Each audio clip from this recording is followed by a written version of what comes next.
Recovery continues in western North Carolina after Hurricane Helene destroyed towns in September of 2024, causing $60 billion in damage to North Carolina.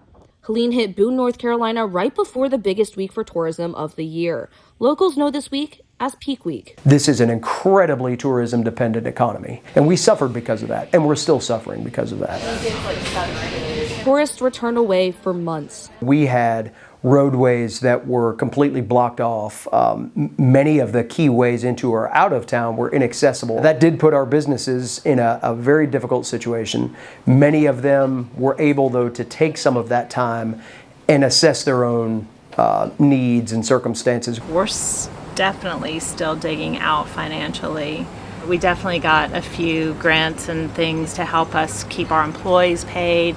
We had such limited traffic here, every dollar was critical. This is our only income, and it's fully reliant on, other people's shopping, wants and needs, and so we don't ever really have job security. Jackson says establishing a budget to support the community continues to be a struggle, as North Carolina has received only 12% of the standard 50% of costs normally covered by the federal government. This state has been impacted by tropical systems before, quite regularly on the eastern side of the state. The topography that came along with this particular challenge was unprecedented. The number of FEMA people that were here that said, "I've never seen topography and flooding like this before." So that obviously escalates the cost. But the local businesses in Boone weren't going to let their community suffer.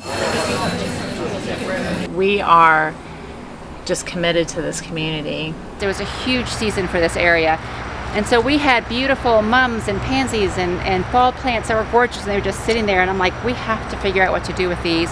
We made free flats of plants for people to come pick some up, bring them to your neighbor, plant some hope and some joy and some life after everything was devastated. It's a cycle. If we're not supporting our community, they can't support us. Through philanthropic support, the town was able to raise $1.4 billion to rebuild and support local businesses that suffered because of the storm. This is an area that relies upon all of us working hard together, and I think there's a real drive to get us back to a place where I don't think it'll ever really be normal again, but where we can feel like we can accept what's happened and be better for it. In Boone, North Carolina, I'm Bethany Pryor, reporting.